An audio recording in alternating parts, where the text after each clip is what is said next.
If you are just joining us, welcome to the Amaegwu space. Today we are talking about the creative industry in the Southeast. We are starting where we stopped the last time we spoke about the history of the Southeast creative industry. We touched on so many things and we discussed ideas and way forward.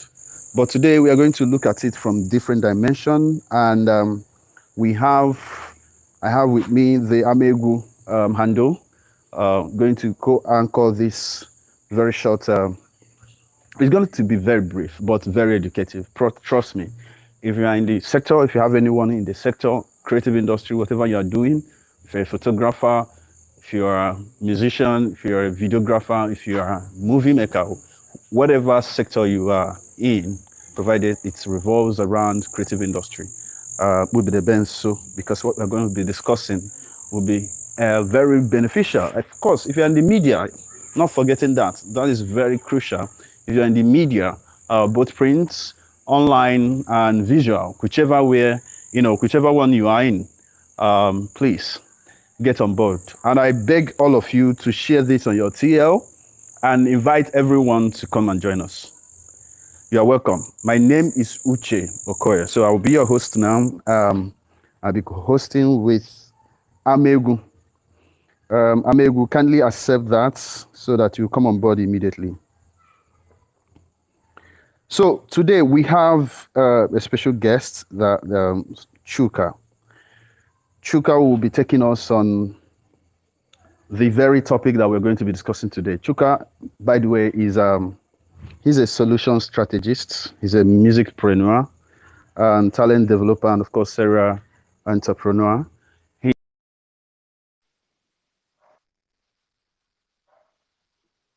of um, deep experience of this, and I believe that he's going to give us in-depth analysis of what we are going to be discussing today.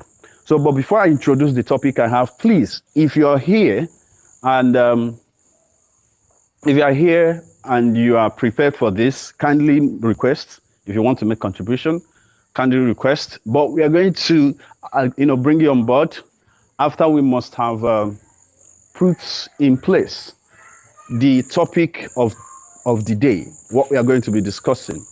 We'll be able to express it and explain it very well. Then we will now bring on board every other person to, ask questions or make contribution, whichever one. So feel free to share this to your TL so that other people can come in and, of course, learn from what we have to say today. It's going to be very, very educative. All right. And again, I apologize for coming late. By the way, if you're just joining us, kindly follow Amaegwu. Amaegwu is the handle that is coordinating this. All right. Follow the Amaegwu to monitor the activities. We have been on this for, we started last week and we discussed the history, the historical background of in creative industry in the Southeast. And today we are going to be delving in deeper into a different sector of creative industry, something very unique. And I have with me Mr. Chuka. Mr. Chuka, you're welcome. Thank you for having me. Thank you. Yes, we last time we discussed on this very issue, and there is a reason why we are talking about it. The major purpose is not just to, voice it out. It is for us to start looking inward, looking how we can put in place actions, work, things that are going to translate to results in our space. All right. And I believe the more we talk about it, the more we bring ideas, the more we coordinate thoughts on how we're going to approach it. So we are going to be looking at the industry, the media, the role it plays in the industry. But before we do that, I want us to know that the topic that we'll be tackling today will be focusing on the media generally, the local media, their roles in the Southeast. We have TV, we have radio, we have online TVs from Southeast. So we'll be talking about how and what role, and how they are going to play the role, or if they have played it. We'll assess if they have played it well. Then we will now talk about how they are going to play it going forward. All right. So, Chuka, tell us, what do you think about the role of media in the creative industry? Well, I guess when you're talking about media, you're talking about radio, TV, and the rest of the conventional media before we talk about the new media, right? Okay. Exactly. We are talking about conventional media for now. New media will come subsequently, but they are still part of it. Is still Okay. part of the media we Okay. are talking about. Well, But let's take it step by step. The conventional, all then right. the new media. Um, I would say that it has evolved a lot, from what used to be to what we had about 20 years ago. And at that time, we had more of radio. I would say that radio particularly has played a significant role in the music industry in Nigeria and anywhere in the world. It was the only way to discover music at some point. New artists suddenly emerge on the scene by you hearing the voice of a presenter introducing a new voice, a new artist, and listen, I'm about to introduce to you this amazing, awesome talent. Then they mention the name of the artist and play their music, and from there, everything takes off. It has happened severally, and I have seen the power that it wields on the life of an artist's career and on the music industry, especially from the 90s till maybe 2015. It was a major booster for the music industry to the point that a lot of things started changing. People became too desperate, too ambitious, and began to try to monetize the process of promoting music through the radio, especially. TV is another powerful media that also plays a different kind of role from what radio does, in the sense that it brings it home the more, because sometimes you want to see the face of this person you listen to. So by the time you watch the video, it drives the message home if the video is well directed. And the advent of Channel O, apart from, I mean, we had our normal um, domestic TV stations, terrestrial TV stations that were doing their job at some point from the 80s, 90s, and the late 90s, and then the private guys came in.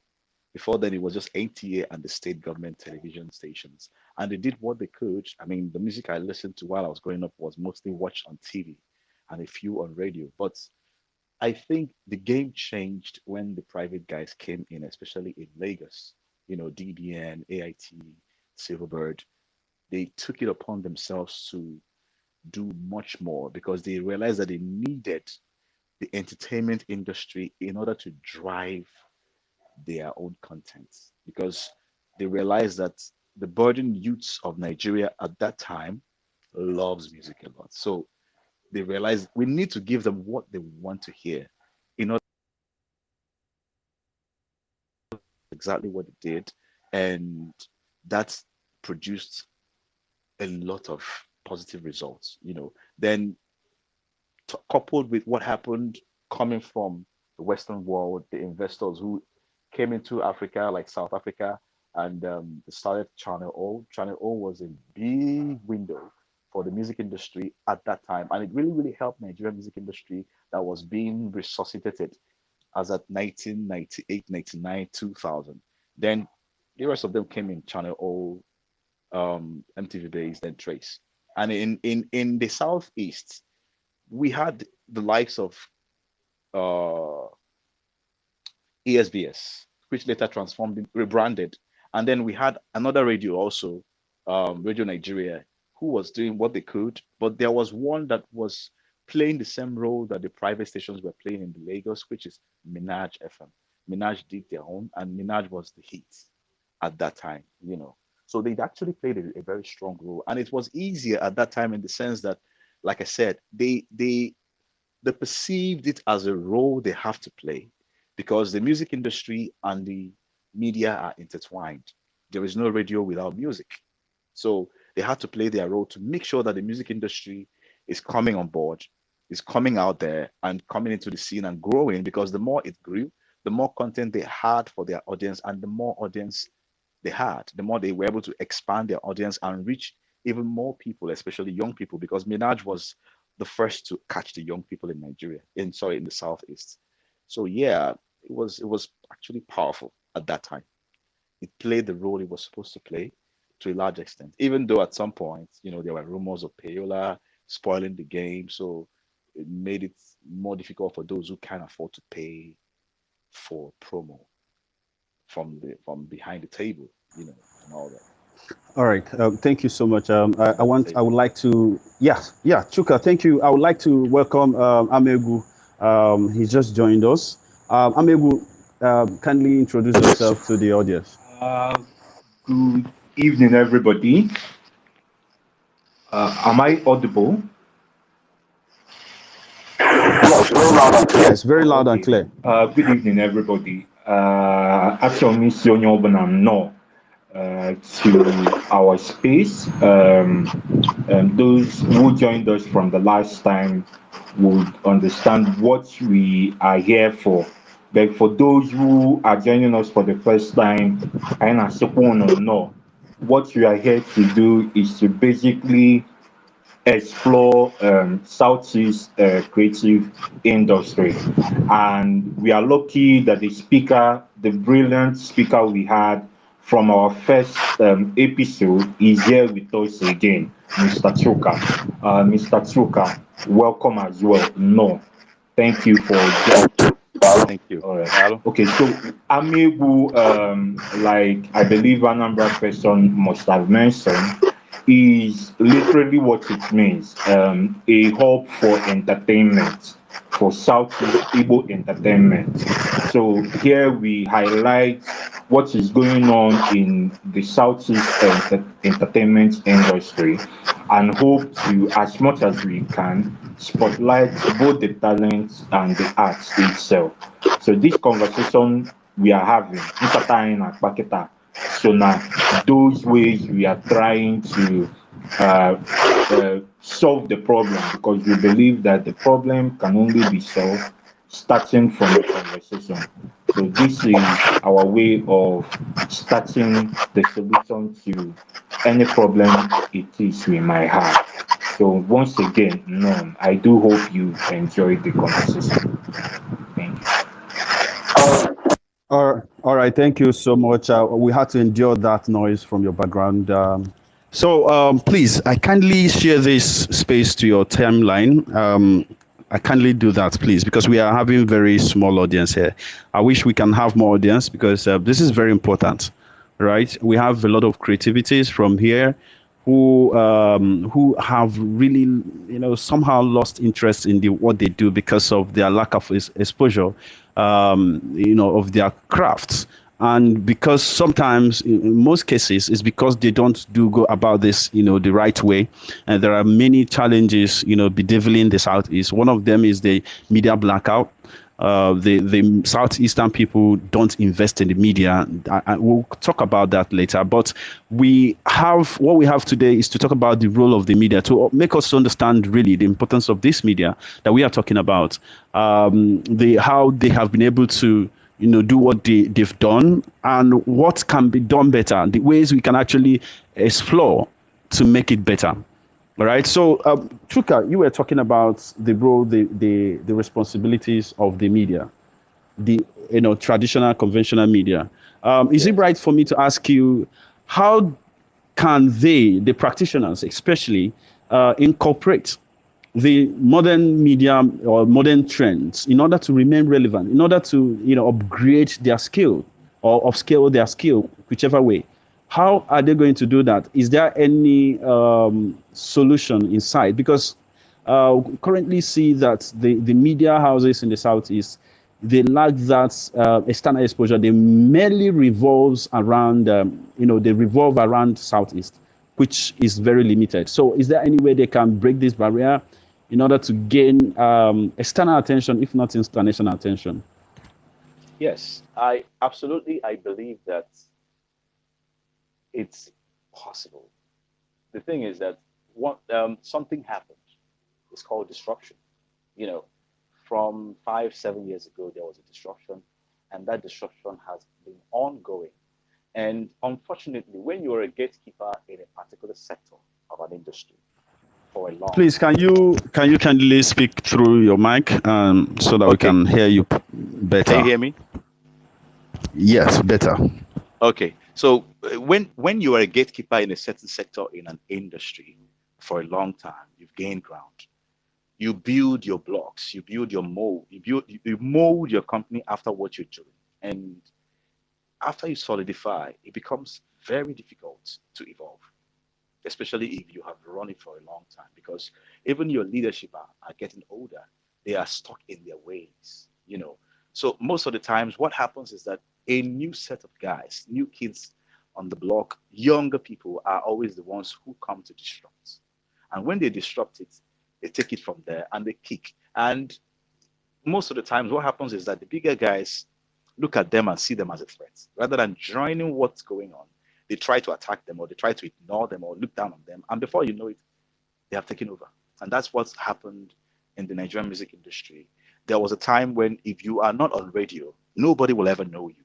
But today, some artists actually blow without going on radio. So what what we need is either having new radio stations with new leaders with new mindsets who can a bring the audiovisual part of this broadcasting business into their operation.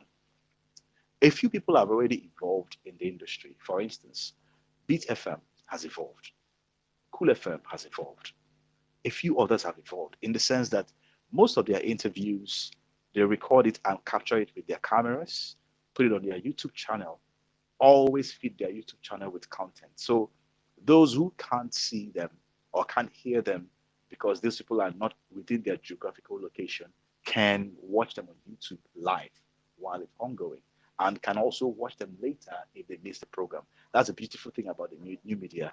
It doesn't just go live, it stays there. So you come back to it at your own convenient time. This is one part of it. So the radio stations in the southeast, I don't know how much they have embraced this aspect, the audiovisual aspect of radio.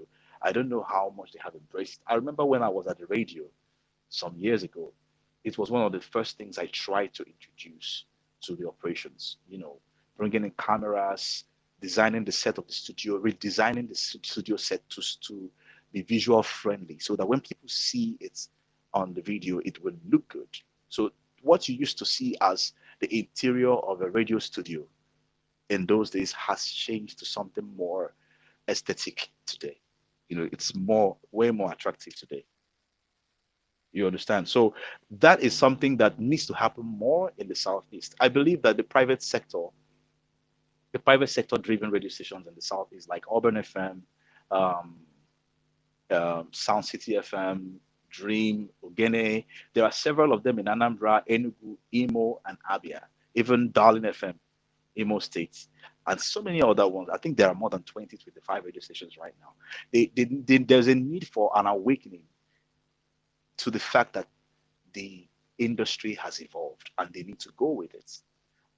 And it will require bringing in people who understand how that works, people who have mastered new media, people who have mastered the YouTube channels, the YouTube platform, Twitter, Instagram, Facebook, and how to integrate that into the operation in the sense that everything can actually go simultaneously when you are having important programs. Also, when you play music, certain music like maybe top 10 or special music programs. But beyond this, it's not just the video, the audio as well. I have noticed that some radio stations have developed their own apps, their radio apps, and they broadcast on those radio channels, on those radio apps. But I don't know how stable those apps have been in terms of broadcasting 24/7, just like the radio station itself broadcasts 24/7. So the level of efficiency in this aspect begs mobile to be able to access content online as it goes. This means that anybody who is listening to radio will have to use the internet it gets from MTN, Airtel, and the rest of them.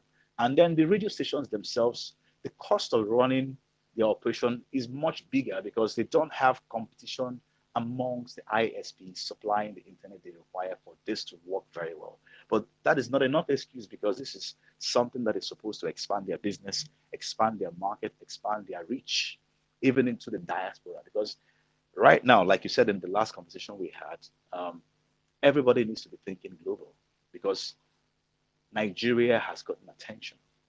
I remember when I was saying this to my friends, we used to talk about this, seriously and passionately about 15 years ago, how Nigerian music is going to go global. Today is a reality. And everybody needs to come on board in the sense that they are waiting for more. They want to access more. So we need to be able to put our stuff on platforms that are not limited to geographical locations. And the only way is the internet. So they need to embrace the internet tools that are available. And that works by bringing people who are internet savvy, social media savvy, digital marketing savvy, and new media savvy. As in having, in fact, every radio station should have a team of a new media team of people who do this. This is their job, not just one person. Like the times I've seen the radio stations I've been to, they usually have a social media manager. That's not enough. Social media manager, what can he do alone? So it's actually something that Chuka. should be integrated into their operations, Yeah. big time. Okay. Chris, please, can you kindly wait, mute your mic, and allow him to land? You just interrupted him, and I'm sure he might have lost his train of thoughts. Chuka, go ahead and make your submission. I actually thought he was you who was trying to. Okay. Yeah. So this is what I believe. I believe that there is a lot that can be done. It won't be easy. It's not easy, and I believe a lot of people are doing something in how we're talking to you. We don't know their challenges. We don't know what they are dealing with. But it's not the same when you do these things from the southeast. Like I just elaborated some of the things. But there are radio stations in Lagos who are not doing this, who are also not doing much about that. I don't know. Maybe it's because their funding is not strong enough. Maybe their profitability is not strong enough to fund that aspect because it costs money to run audiovisual or to run online. But it's essential because the conventional radio is dying. All right. Thank you so much, Chuka. All right. That is given. Please, can you mute your mic, Chuka? See, we are here for Amaegwu. We are talking about creative industry in the Southeast. If you are just joining us, please kindly help by broadcasting this on your TL so that more people can join. And of course, follow Amaegwu, and you can follow me as well. I'm definitely going to follow you. What we are talking about is creative industry in the Southeast. We are looking at the media, the role of media in this industry. What has media done and what can they do better and the way forward. And we are here with Chuka. Chuka is giving us insight on how it can be achieved. If you are in radio, if you're on, in any sector that has anything to do with creative industry, then this program is for you. The last time we were here, we spoke about the history of the creative industry in the Southeast. It is an industry that is quite, it is at inertia. It has not picked up. Nothing is functioning to the best of my knowledge. And it has a lot of potential. So we cannot fold our hands and keep complaining or move around the country in search of a better space where we can, express our crafts. Whereas we have a place where we can actually organize and do the same. So if we put our tents, house together and build the industry has only, it only requires structuring, right? And if we put those things in place, we'll be able to have something, meaningful, tangible that we can use to project whatever thing that we have, whatever craft that we are selling. So now moving on from this, we have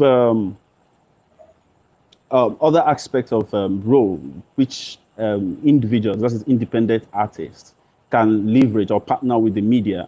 What are the ways independent artists, what role, what role does the media play in the lives of independent artists so far, and what are the roles do you think that needs, things that needs to be done to better their lives or better their crafts?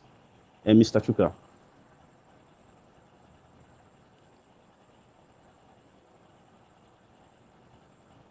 Hello, Mr. Chuka, are you still there?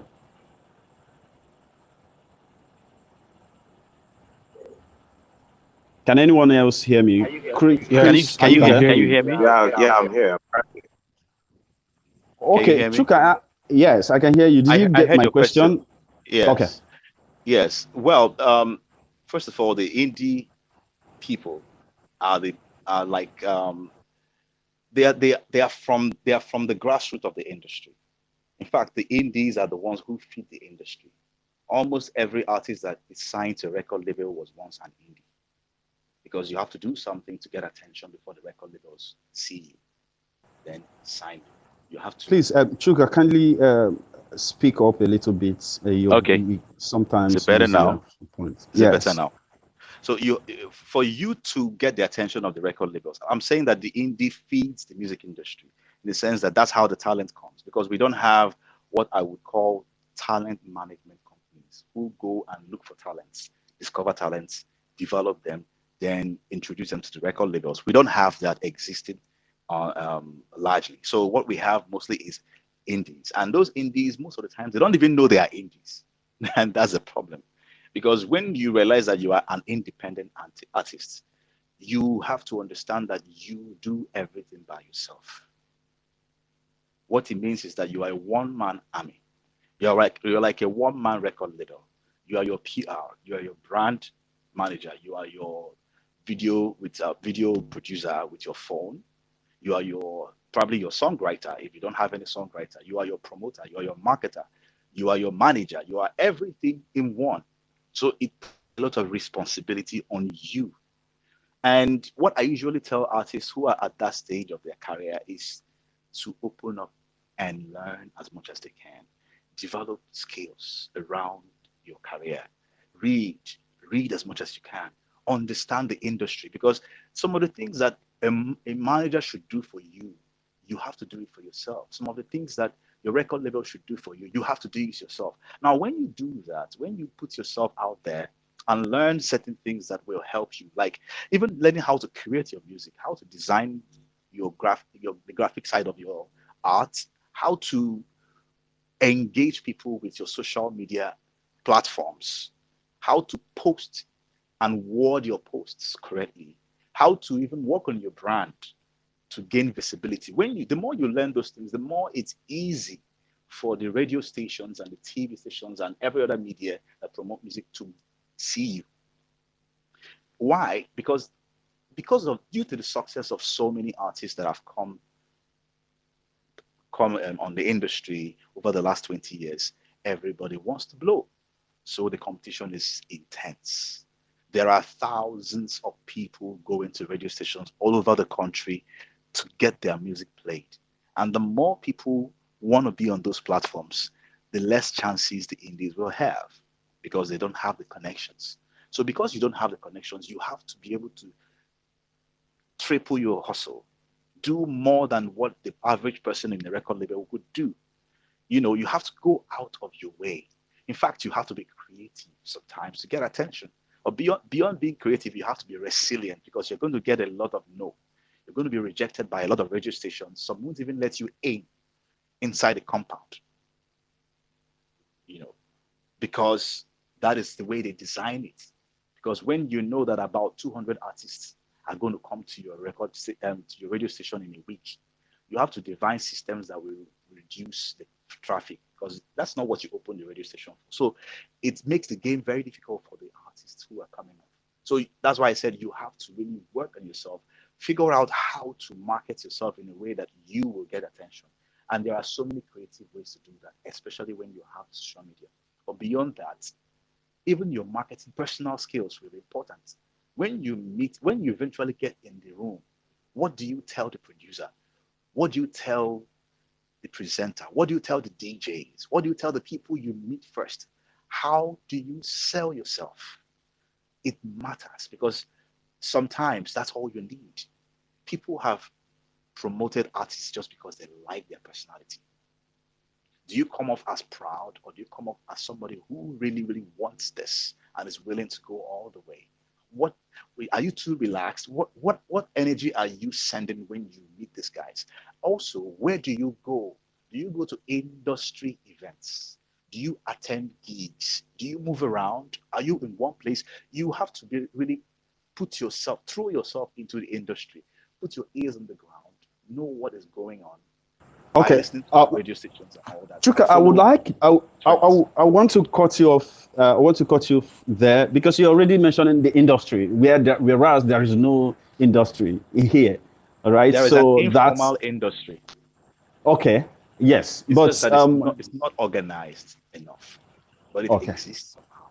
As long All as right. people are operating in their quarters and doing something that has a multiplier effect that affects everybody in the sector, it's an industry, but it's an informal industry until they start All working together. right. So now you really you've thrown up a lot of things, especially things that artists, independent artists, can actually do on their own. You know, they are called. Amaegwu, please kindly mute yourself. All right, thank you. They are called do it yourself. That is DIY, do it yourself artists. These guys, they're all over the world. You know, they don't sign to any record label. I know a very popular artist, a friend of mine who is signed to a record label, and I saw how the artist was promoting the songs and everything. Then I asked, "Are you not signed to record label?" And the person said, "Record label is overrated. That everything is done by the person, all right? The person didn't. The person was telling me that the record label does not even know what is happening, what is going on. That practically everything, everything from her brand, from the person posts on social media, everything was practically on the artist, not on the record label. So it shows that even some record labels, they don't even know what to do with you when they sign you. They only know how to throw money around. All right. So there are the critical things you mentioned. I want us to take it one after the other. You mentioned branding, personal branding, and how you present yourself. How can artists do this? As as a brand or as an artist, if you're a hip hop artist, for example, you have to present yourself in a different type of way. And if you're a pop artist or maybe Afrobeat artist, you have to present yourself differently as well. So these things matter. So tell us, how can an artist, for example, if I'm an artist now, I'm listening, how can I present myself, to be seen a certain type of way? Well, the first thing to do as an artist is to look within. Who are you? What do you represent? What do you believe in? What is your art about? What is your style? What is your what's your flavor as an artist? You know, where do you come from? What is your origin? What is your identity? Your name should derive from all of that. There should be some meaning that derives from all of this to decide who you are as an artist, to decide your profile as an artist. And you might need some help with somebody who knows much more than you know in these areas to guide you. It doesn't hurt to look for mentors. The person doesn't even have to be an artist. It could be somebody who knows something about marketing or somebody who knows something about music business, but it Your doesn't hurt voice, your voice, increase your voice, please. it doesn't hurt to get people involved to help you, to seek help because you are just a newcomer. But the easiest way to do it yourself is to study. Study people who have made it. That is the easiest way to actually get into an industry. Who have come before me? Who were the successful ones among the guys that came before me?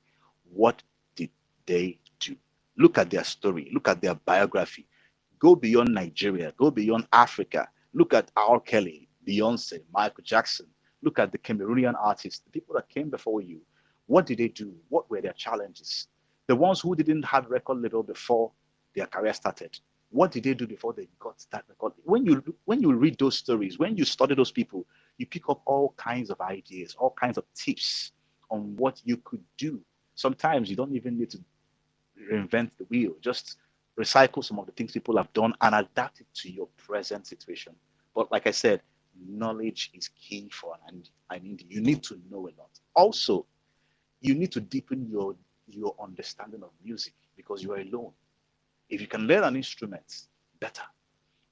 If you can play one instrument or two, it helps you to find yourself. Because when you play your song by yourself, when you learn to play an instrument and play your song by yourself, you find a person, you find a music personality from that, and that helps you to be able to interpret what is going on in your soul regarding your music inspiration.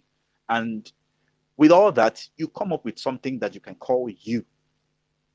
Probably your name is already existing, but even your name should be aligned with that. So your brand is about what people should perceive you to be. It's not exactly who you are, but what you want to be perceived as. When people hear your name, when people see you on stage, when people see you on a magazine or on social media, or when people view you on YouTube, anywhere, what is the impression they should get? What is the perception? When they hear your song, what is the perception? How does your song align with your personality? Whenever you open your mouth to talk and on an interview, do you have a style? Do you have a way you express yourself that is unique to your personality? All that is part of your brand. Then learn how to give it visibility. But the most important thing is to stand out. And sometimes you might use a little of weirdness about you. You know, one of the ways to stand out is to make sure you don't conform to what everybody's doing. You have to do something different. You have to be different in some way. And you have to choose that carefully because you have to be All right. comfortable in that personality. If you're not comfortable in that personality, it's not going to work. Let me give you an example. Fino. I always knew Fino from Enugu. And the personality I see now is not so different from the personality I saw then. It's just that it has been amplified by knowledge, um, information, money, promotion, branding, and all that. But it's still the same personality. He knew what he wanted, he followed it that way. And it doesn't change from that. The only thing he can do is to evolve as he gets older, because when you get older, you have new priorities. So personal branding starts from you. It doesn't have to be perfect. That's the thing. A brand is doesn't it doesn't have to be the brand of an artist from the south. It doesn't need to be like the brand of the bunch, for instance. But you just need to understand that this is not something you just do casually. You have to be deliberate, intentional about everything you do, and make sure all that is aligned to the person you're trying to create All as a right. musician. Thank you so much for that, Chuka. So we have to bring audience. We have Chris, Chris Fenn. You've been here. What do you have to contribute to this topic? All right, good evening, guys. I've just happily listened to everything we've been talking about all this while. The truth there is this: I'm a radio presenter and I'm a songwriter. I've been a songwriter for years now. Okay, when I worked, the truth about what Chuka said is you knowing yes that you can do this and going out of your way. Nobody introduced me to Paul Play when I wrote Angel of My Life. Nobody at all. He came to Enugu back then. It was in Presidential Hotel. I had to by myself the poolside. I went to meet this guy. I said, okay, I have this song.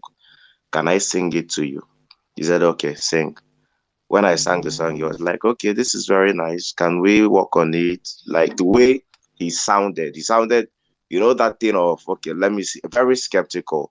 And after everything, we worked on that song. It was an outright sale. The stupid me at that point.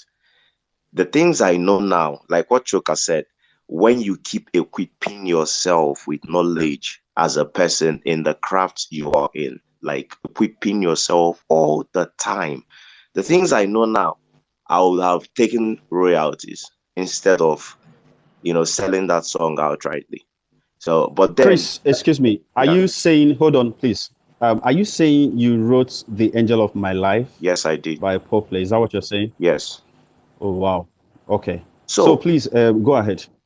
so all Christian, kindly. things, doing other things until now that I'm in the radio, in the radio field.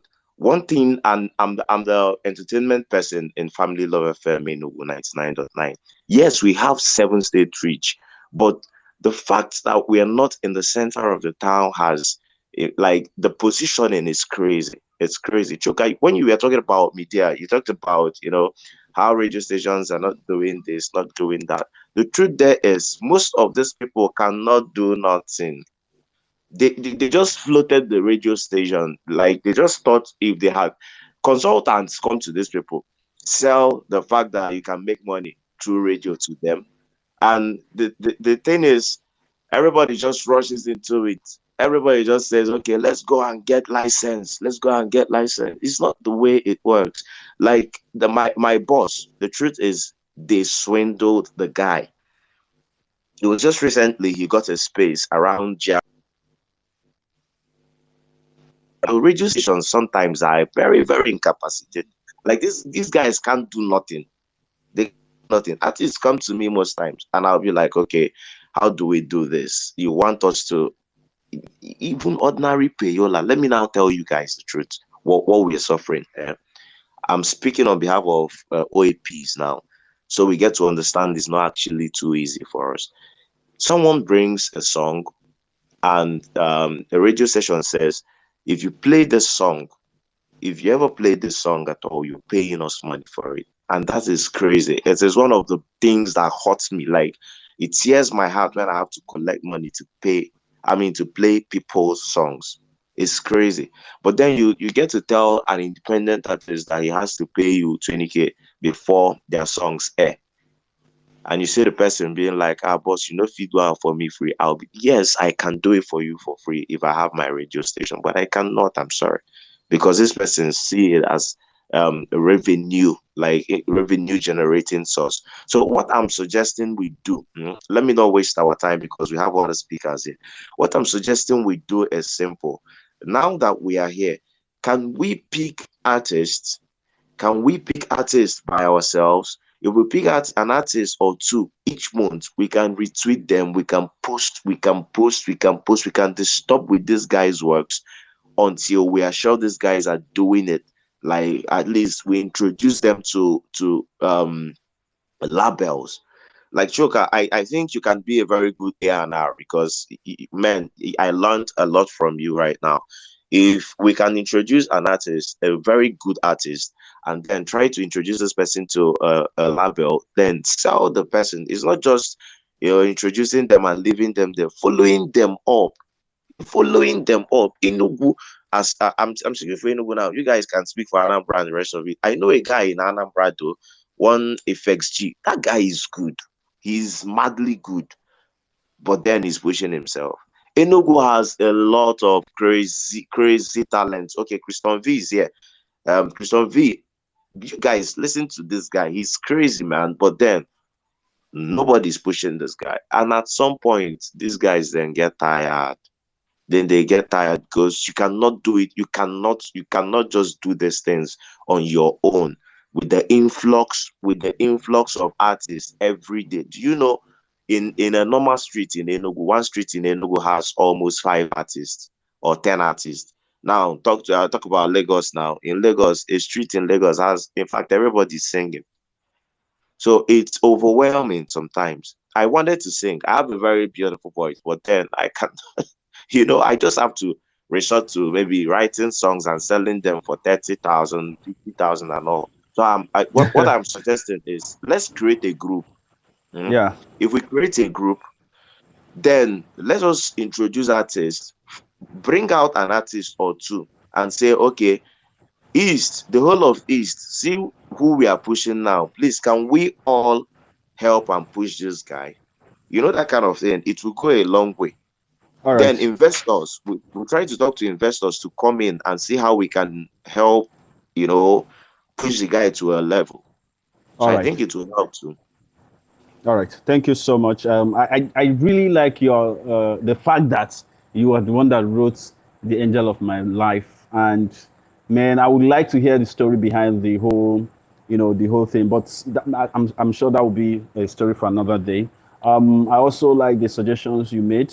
The truth is that investors, people who are bringing in their money, want to make profits, and for them to invest their money on you, they must see something that is viable. And that's why I think what Chuka was saying is very important. What you have to make yourself, how you have to position yourself as an artist, as an independent artist who is doing it by him or herself, before you are going to, you are discovered by record label or whoever that wants to fund it. And again, there are so much lacking. It's not just about having talent. I always say this: talent is just it's not even up to 17%, to be honest, because there are people who are not as do not have that vocal dexterity. They do not have that sonorous voice, but they are big in the industry. They don't even have to sing, but they are very, very big. It's about how you push yourself, to how you package yourself. And I have just checked right now. I don't think there is any independent artist that I can say from that I know of from Southeast who has been very consistent in pushing him or herself without any external influence or without even looking left, right, and center. The truth is that it is difficult to do it alone, but it is still possible. And what we have now, do it yourself music, is very big. There's even bedroom pop. It is very huge in across the globe. People are doing music from their comfort home, and they have massive audience because of the advent of social media. So we can actually do a whole lot. I think what we lack really is know-how. Some of these things, how do we, having the information to, do certain things. We lack it in a very large quantum. And one of the things that I attribute it to is the fact that there is a very intense brain drain going on in the Southeast. People who actually have the skills leave over the years and leaving behind people who barely have the skills, right? So, and the artists, they need people with the right skill. They need bloggers, they need writers, they need A&R, they need managers, they need people, image makers, people who are going to push some of these things that are necessary. They need people who have the skills here, but unfortunately people that have the skills here cannot cannot stay here because they know their worth, and many people can't pay them here, so they rather go elsewhere. So we have a very big problem in that regard, but we are talking about things we can do in the interim, and before whoever that is going to be bringing money, because we also envisaging that a lot of people, of course, there are a lot of people pumping in money here. Many artists you see in the Southeast, they are signed under record label. I know a lot of them. So they are signed under record label that are funding them. But the problem is that they are doing the wrong thing, especially in 21st century. So let me not take our time. We have Chris. Chris, you're welcome. Before we go back to Chukas, Chris, can you make a submission, make a contribution? Please make it within less than Okay, 5 minutes, can you hear right? me? Yeah, I can Hello? hear you. All right. Good evening, everybody. Good I must evening. say, just like you just mentioned now, Chris Fan is an, if that is a blessing to hear you say you wrote Angel of My Life, because honestly, I never knew I'll hear that from anybody around here. Something happened from what Chuka said. The last time I was in the East, I was going to have a haircut. Like I was in Enugu actually. I was gonna have a haircut. Then I had this song from the Nest Saloon. So when I was done with my haircut, I went inside there, asked the saloon guy to play the song again if possible. He said yes, the artist is even around. So I said, okay, let me see him. The song was amazing. But then I noticed something, and that it has to do with what Chuka mentioned about branding. A bit of originality would help. And I realized that from the next two songs he was playing, all I could hear was gay gay.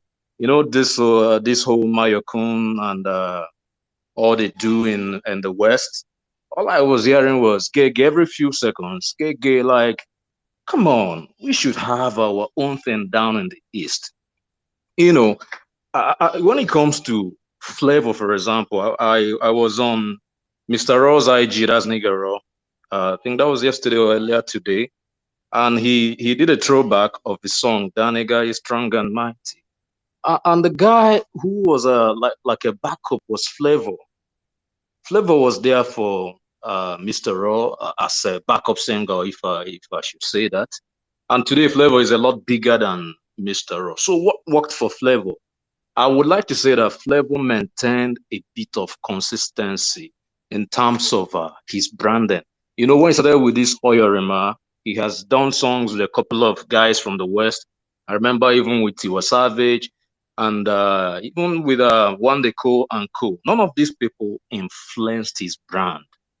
The originality remained there. And up till now, I can't tell you that Flavor is an entire success because I think there should be more coming from him. No disrespect to Nice, but I was on this Twitter stream and I hear people comparing Flavor's prime to whatever level of career Nice ever had.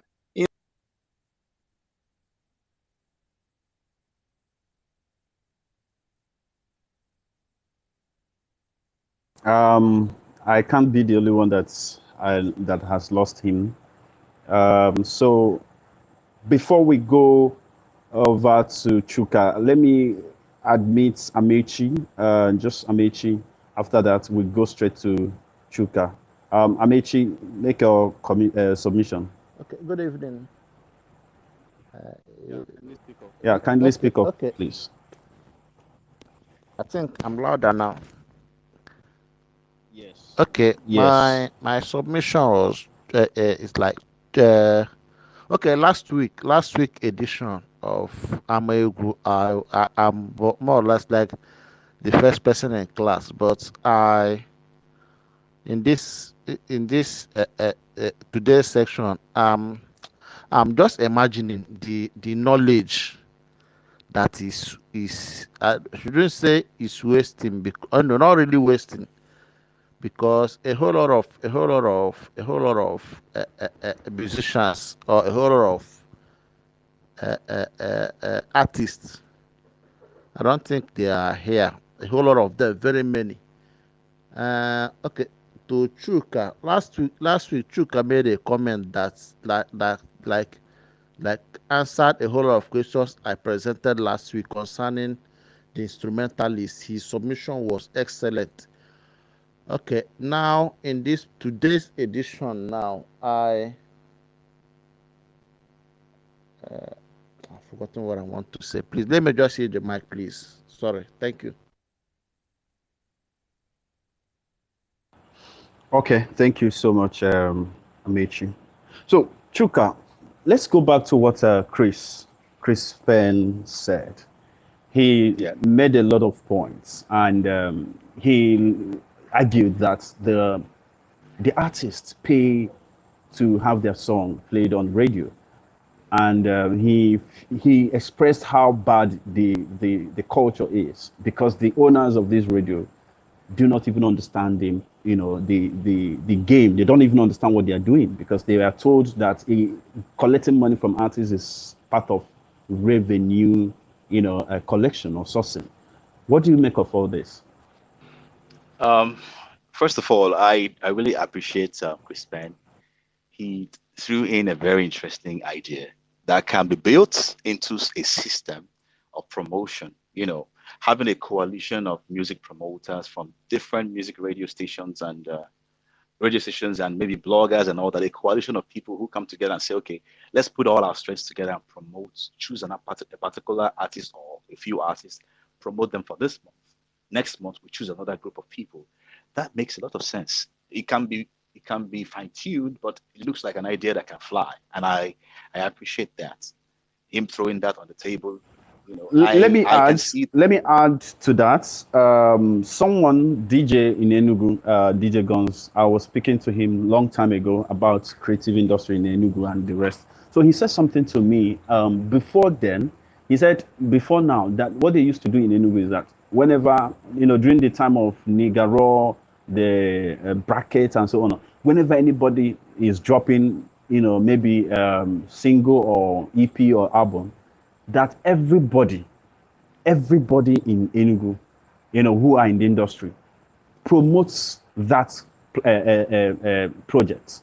and they see it as a collective responsibility. They all promote that project. But these days, nobody keeps tracks. Nobody keeps track to that. Nobody remembers. Nobody cares. So I think what he suggested has been practiced before and it has worked before. So I just wanted to make this Okay. additional comment on this. Okay. Okay. So secondly, Chris, I really like.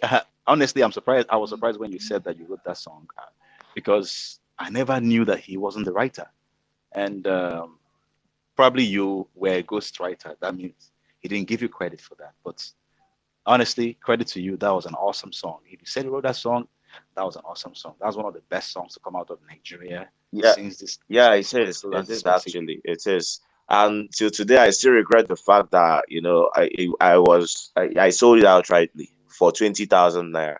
So it's just like me selling my birthright. Well, well, I can see why you feel that way, but the truth is that at the point you made that deal, you didn't seem to have much of a choice No, I did to not. sell Not it at all. because At all. And at that point, I've never even entered studio. I don't even know what the music studio looked like. exactly, exactly, and we're not sure. We're not sure whether he would have been willing to give you credits. It's possible he would have shied away from the idea if you insisted on credits It for your happens song, even and till you did. now. Up till now, these guys would rather pay you 200,000 to write the song. And I'm aware. I'm aware of that. It's another part of the industry that needs to be addressed.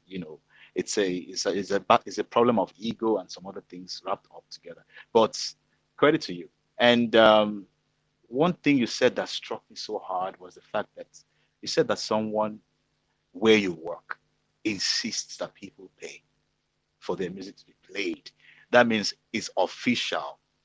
It has been made official as a source of revenue to collect money from artists. It's actually against the law. I think that if NBC hears about that and knows about where it's going on, they're in trouble, big trouble, because it's against the law. That's why it's called payola. It's actually an illegal transaction. I know that a lot of OAPs and DJs used to collect money from artists, do payola business, and it's under the table business. It's not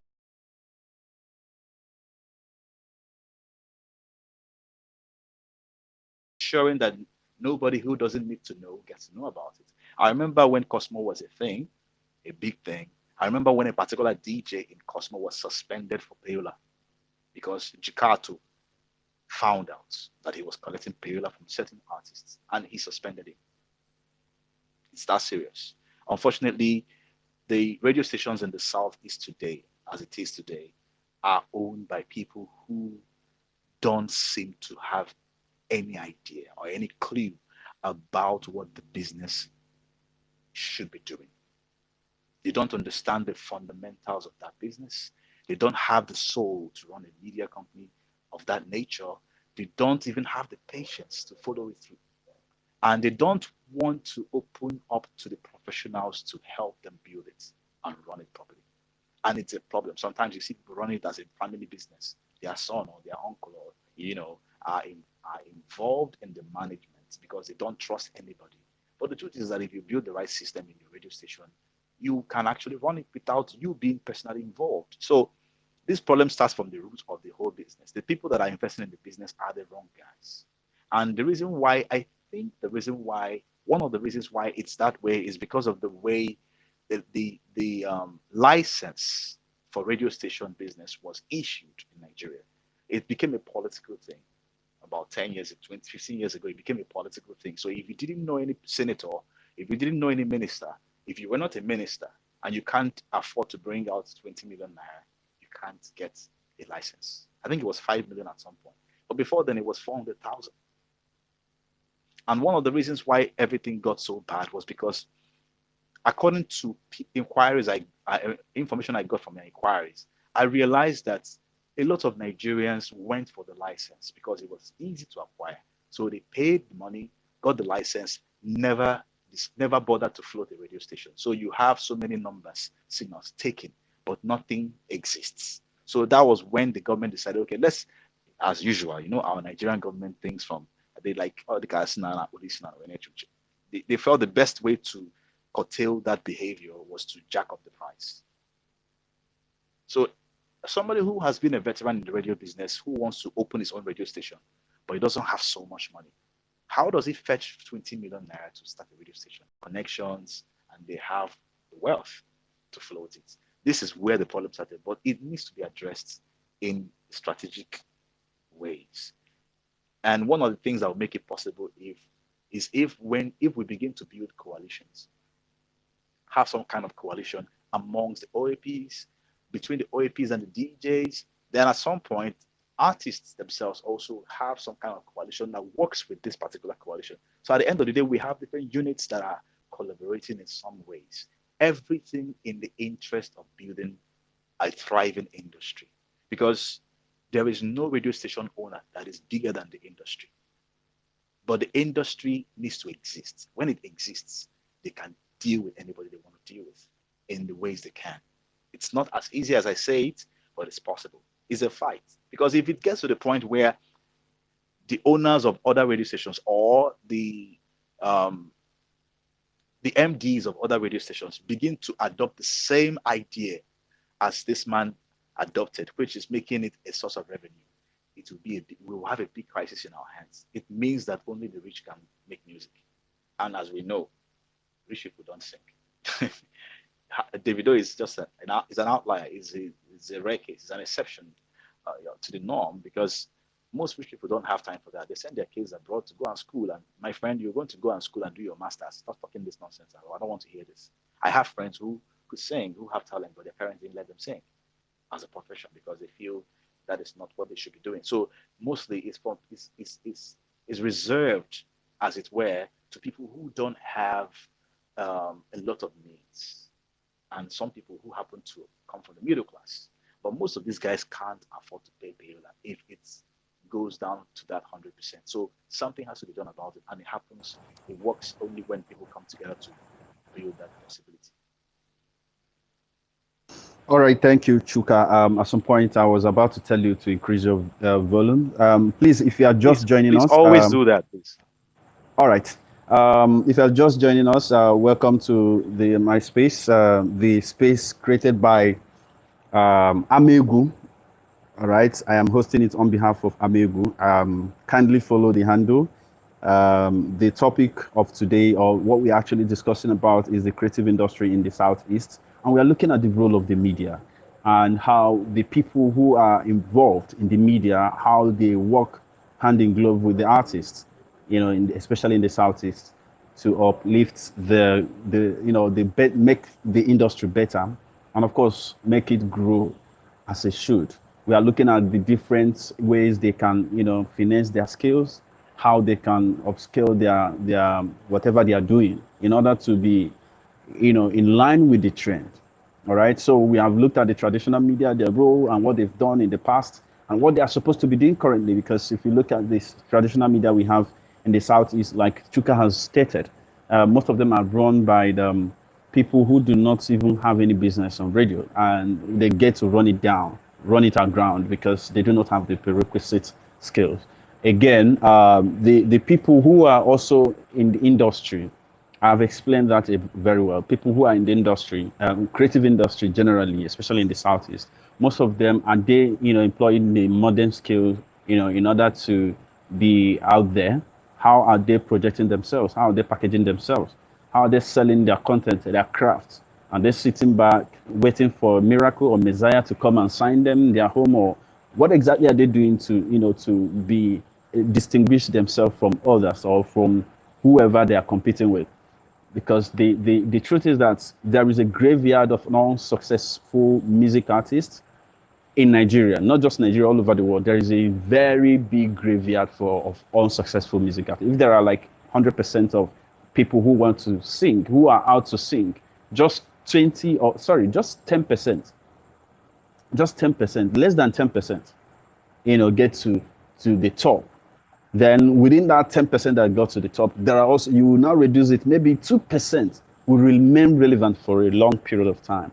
The rest will either be struggling or have gone back to basics, or they're just there, or people that didn't even come up at all. So I'm talking about music industry right now, but we in creative industry, which encompasses other sectors like media, like the beauty, the people in fashion, other radio, TV, magazine, all the tools, all the things that are necessary, to build an industry. The DJs, the OAPs, and A&R, all of them, all the sectors, everything, you know, put together, they all have a responsibility and a role to play to make the industry to work better. So we have to, if you have any contribution that you, any question that you want to put forward to Chuka or myself or whoever, kindly request for Mike so that we'll bring you on board. So Chuka, let's look at this specifically. And the Southeastern um, music artists currently. We have music artists from Southeast who are already at the top, who are doing very well. So how effective are they using the new media? Because that's the trend. That's where everyone is moving to. Because I look at it this way: if they do a certain type of thing, there are things they will do that people who are coming up, the up and coming, are going to look up to, because they are looking up to them, copying what they are doing. So if they are doing something right, especially towards the new media, they are definitely going to get it right. People who are still, looking up to them are going to follow their footstep and, of course, get it right as well. So, how effective are they using the new media? I mean, the already established artists from the southeast. I can't categorically state what they have done or what they are doing right now compared to others. But I can tell you that the guys who came 10 years ago, 7 years ago, most of them don't pay so much attention to social media because that wasn't what made them. You know, the mind is a tricky thing. When some people tell you, don't break it, don't fix it, it then broke. So if people feel that this is not what made me, I'm sticking to what made me, and it's working for me, I don't want to bother with this. Especially when they didn't, like I said earlier, every artist need to be able to open their minds and learn, research, study, understand the various aspects of the business or the aspects that surround and enhance the business of music for an artist. When you broaden your knowledge of what's going on, it opens you up. You are more willing to listen. You are more willing to bring in people who can help you. But if you don't understand much about branding, you don't want to bother about a branding manager or a branding expert because you feel they want to collect your money. Why do I need this person when I'm already selling 10 million streams in a Your month? volume, You know. please. Hello? Yeah, we Is it can hear better you now? now. Okay, Yeah, it so is. there's this attitude. I don't want to call it I don't want to use any negative word about that, but there's this attitude that we have from the Southeast. We are not very passionate about media, any kind of media at all, most of us. But I can tell you that I have noticed that the new generation of Nigerian artists coming from the Southeast are beginning to understand the importance of the social media. I don't know how much they have done about it, but I have noticed that they are taking it seriously because it seems to be the only way they can get it done. So maybe what they need is some kind of information sharing, just like what we're doing right now. I hope this actually catalyzes a lot of things that can happen in the future where we begin to have summits and meetings and even more platforms like this on Twitter where people are discussing issues relating to this. So these guys can actually gain access to useful information that can help their career because people do better when they know better. These guys probably don't know much about this. And if they get to adhere to the information they can grab from these places and apply to their career, it will make a huge difference. For now, everybody's on their own, But I have seen examples like Ugochi. She was here last week. I watched Ugochi use social media very effectively to build herself. Today, you can't say she's a nobody in the industry anymore because she has gained visibility. And I would say it was just solely by her own efforts. But the truth is that she was able to capitalize on the opportunities she was getting. Tunde Ednot at some point picked her after she got involved in a competition. Like I said earlier, artists should be everywhere. Find yourself into whatever that is going on. Solely fan get involved in what is going on. If you hear about a music competition, don't be shy to go there. You never know what kind of exposure it can give you. Sometimes you just get exposure, learn experience. Other times, beyond learning experience, you get visibility. Sometimes you even win the prize. And when you win the prize, all eyes are on you, at least for a period. And funds coming. You might make enough money to actually promote yourself by yourself as a proper indie and probably have a team around you. So that was what she did. She involved herself in a competition on Twitter. I think, yeah, Twitter. I don't remember if she won it, but It she was an did well. Instagram. Okay, She did a challenge on. You remember how that started? She did a challenge on a song by One Ticket, by Davido okay, featuring okay, okay, Kiss Daniel. That was how it okay, started. okay, okay. So from that, the rest is history. People saw her, liked her, but most importantly, gatekeepers saw her. People like Tunde not saw her and was particularly interested. I noticed how he kept on promoting her, telling everybody, this is one artist you guys need to hear. This girl is amazing. And when Today Not talks about you, everybody wants to know who you are. Then, but the most important part of this is that Ugochi was smart enough to know that this is where the work starts. I have to put in the work now and do my own thing, figure out ways to create something that can make me trend. There's something called tipping points, and you don't know what is going to be your tipping point. So you have to keep on putting things out there. When what you're doing meets an accident, a positive accident, a tip happens. And when it happens, it looks like your success was not deserved because people can see that this has nothing much to do with what you did. Other forces aligned, or like they say, the stars aligned in your favor. And that's what happened with her. That's what happened with Essence terms. It has happened several times for several artists. I can't even begin to name artists that it helped build their career. So if an artist understands this and use it, I mean, like I said before, you need to be able to develop certain skills beyond being able to write a song or sing. Even that part is very, very important. I have a feeling that most artists who are coming out now are in a hurry. I have that feeling because there's a time to train yourself, there's a time to board, there's a time to announce yourself. If you announce yourself too quickly and people don't think you're good, you may not get that opportunity again. So it's better that you really, really do as much work as you can into molding yourself into an irresistible talent, an irresistible artist. But most people are in a hurry because the main thing is to blow. I want blow. I want blow. I remember the first time I saw Wizkid. He was probably 20 years old or 19 years old then. He was very young and he at that time he was already very good. Like he got into a studio where a recording was going on and he added his own flavor to the song and he transformed the song. Everybody were hailing him like, man, this guy, you're badass. So, and but he was just one small boy. So he had worked so hard. I learned that he had worked so hard. And that happened because he submitted himself to training.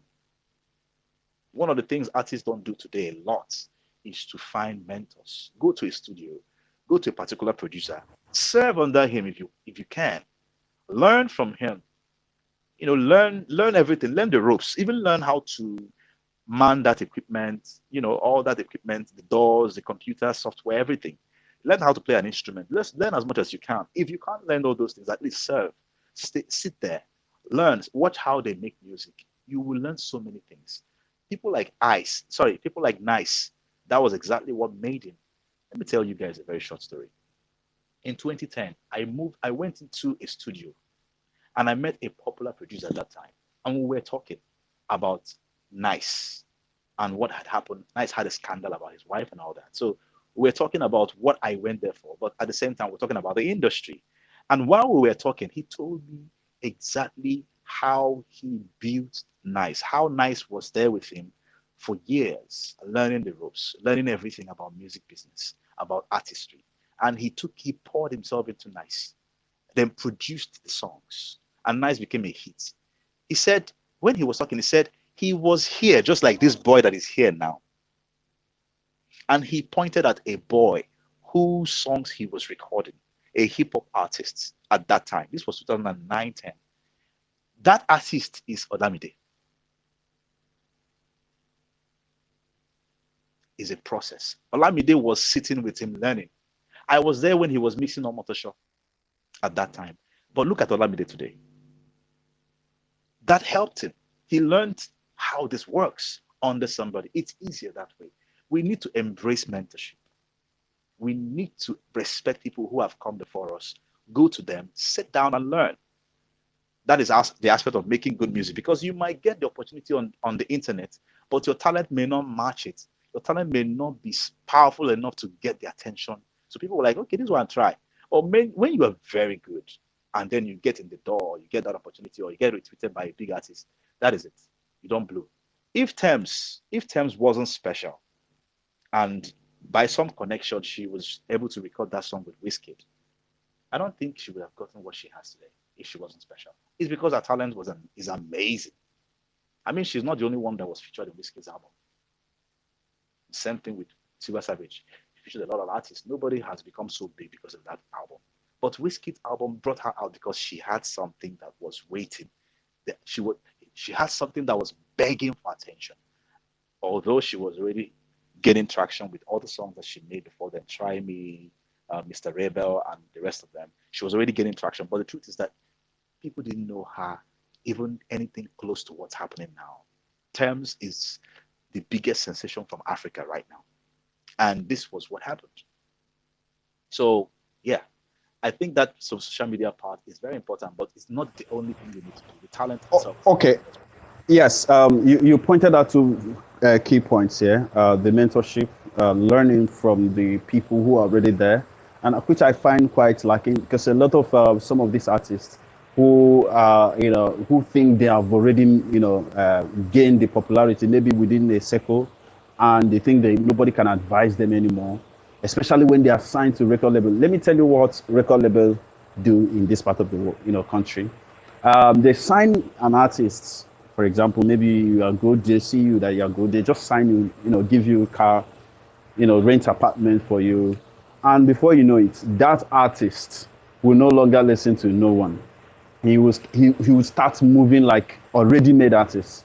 Before you know it, that will climax, because the song is not gaining traction, but the artist is already living the La Vida Loca.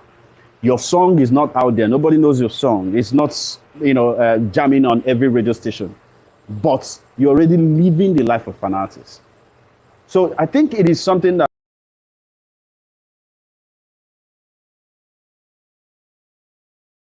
if someone brings a song that is not good, what I usually do, I don't usually tell the person outrightly that it's not good. I will tell you that this song doesn't fit. I will tell you where it fits. Then I will now tell you that if you want to blow, or if you want to go and and take this sound out there and start making as an artist, then you have to augment this by employing the level of confidence employed by the what's his name, Speed Darlington. I usually tell them that if you want to go with this type of sound, then you have to become Speed Darlington.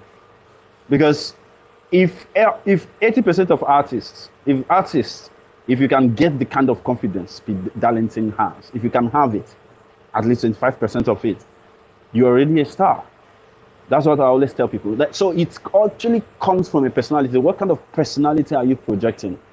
And that's why I said that 70% of your talent, your everything, talent has just 70%. Talent alone, just 17%. The rest comes from the work done behind the scene, the PR, your package, your branding, your everything, even propaganda joint and promotion.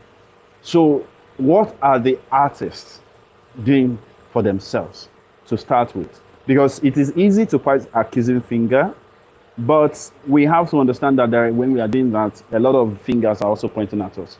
Yes, there is a problem. But we must start within, because we spoke about DIY artists. We have indie artists all over the world. Why can't we have them in nice artists? Why can't we have people who can produce, who can mix, who can play? Look at Johnny Drill. I knew Johnny Drill in 2013. I started following him in 2013 before even he was discovered by Don Jazzy. He was an indie artist. He was doing it by himself.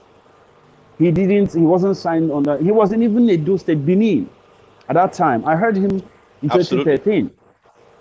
So why can't we have people like that in the South? Why can't we have people with that level of um, uh, uh, Can I come in here? skill finessing, or level of skill, before being discovered by other record label? Why can't we have that? Can Yes, I answer you may that? come in. Okay. Before I say what just struck me, I want to respond to what Chris Penn said. Yeah, actually, I understand what you mean. There's a big gap between the big artists and the up and coming artists. It happens everywhere for many reasons. And we don't have forums, we don't have workshops and summits that can bring these people together like it used to be. I mean, I've been to some in Lagos and I saw up and coming artists and big artists interacting. We don't have that yet. And social media is not helping because so people are just not interested. And I can't defend this guy so much because if you also really, really want to come out and help people, you will go out of your way. But that's aside. When you cannot reach the big guys, because the truth is that the only thing that Flavor, and the rest of them, Runtown, um, um, Pato Ranking, the only thing they can do for you is to show you what they have done, show you what they are doing, and then promote you. That's the only thing they can do. But they can't train you. They can't learn for you. They won't even have time to teach you how to play an instrument, like I said, or to understand how you make your own music in the studio. That's why I said there are people you have access to. There are producers who used to be popular 10 years ago, 15 years ago, who are still running a studio somewhere around the streets. They have not phased out, but they're not doing very well. And they're not very busy. You go there, sit down with them and learn.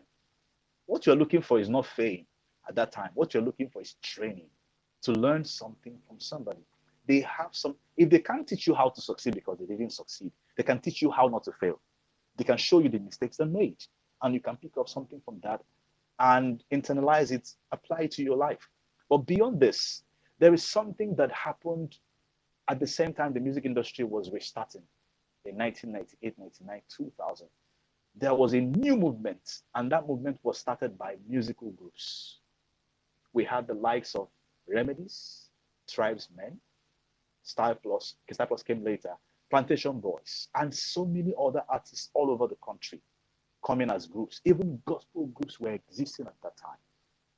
And a lot of the artists who are popular today as big artists came from those groups.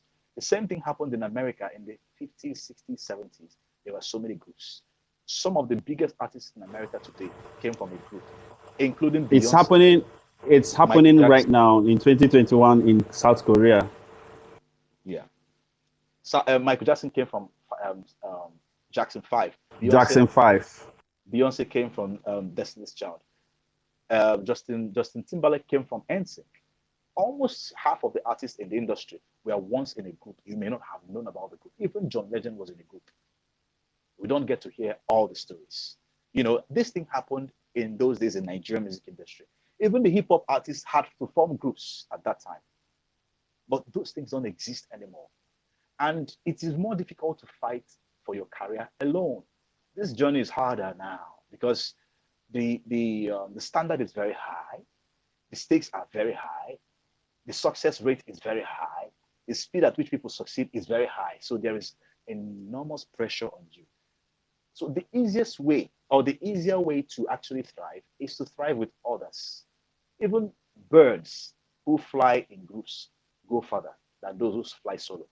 You know, if we begin to embrace the idea of forming groups, we cannot do without these things, coalitions.